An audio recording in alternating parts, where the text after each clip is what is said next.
has scrambled fighter jets in response to Russia sending strategic bombers towards the United Kingdom on Christmas Day, Mirror reported on Thursday. The media outlet said Russian President Vladimir Putin dispatched two 95 strategic nuclear bombers to threaten the north of Britain on a Christmas flight over the Norwegian Sea. Su-33 fighter aircraft accompanied the long-range bombers on a mission that seemed intentionally designed to provoke Western nations, flying near Santa Claus's traditional route from the North Pole, the publication noted. The Russian Defense Ministry confirmed that its bombers made what it described as routine flights over neutral waters of the Barents and Norwegian seas.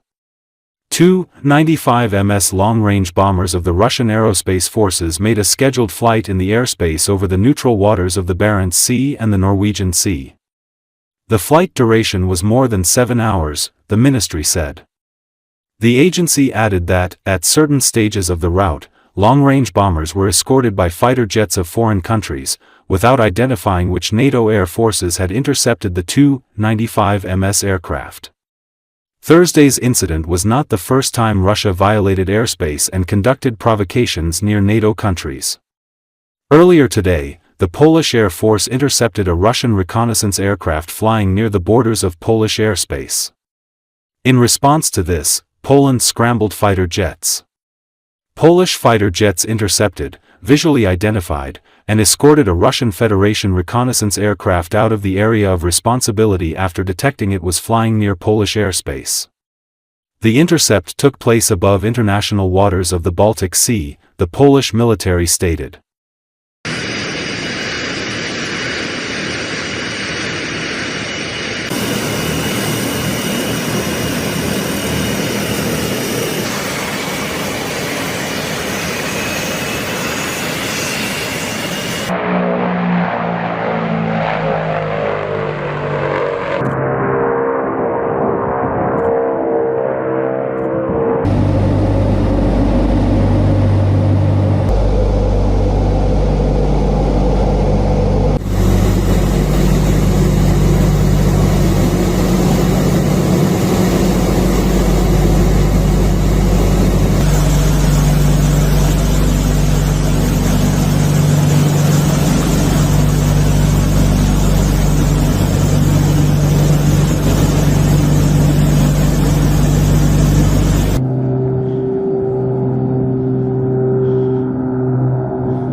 As reported on the night of December the 23rd, the enemy attacked Ukraine, including with Kinzhal missiles. However, they failed to reach their targets. Military observer Alexander Kovalenko told Telegraph about this.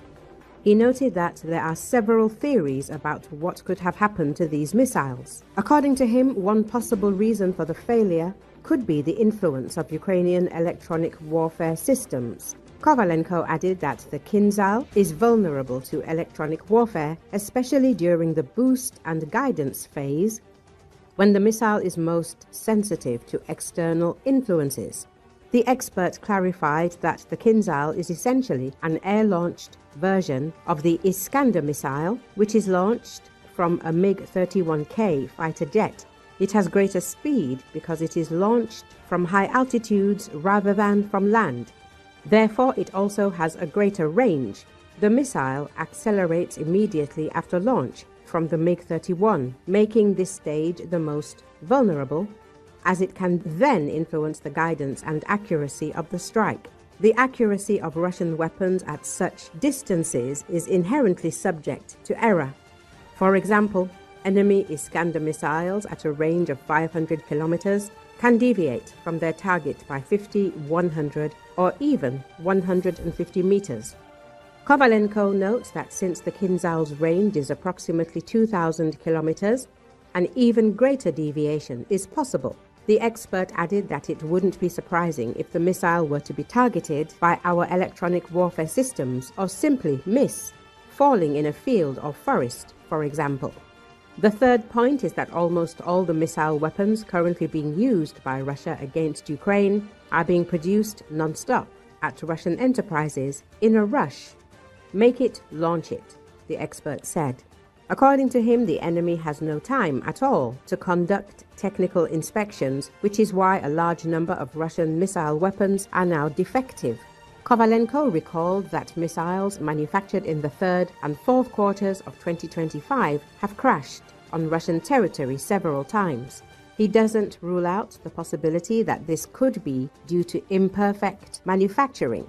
Therefore, the third version, I don't even rule out the possibility that these could have been defective Kinzhal missiles or ones that had problems with their fuel system, the guidance system, or other components that critically impact their accuracy and effectiveness, he emphasized, speaking about the impact of Ukrainian electronic warfare systems on the Kinzhal. Kovalenko said that such systems can jam missiles even at high speeds. He noted that Ukraine has already demonstrated its EW capabilities using the KH-101 and KH-555 missiles. Jamming allows us to disable all of the missile's systems, causing it to simply fall or significantly alter its flight path and sometimes even steer it into a forest, a lake, a swamp, or a field. In other words, it prevents it from hitting its target. Such capabilities exist, but unfortunately, we don't have many of them, the expert emphasized.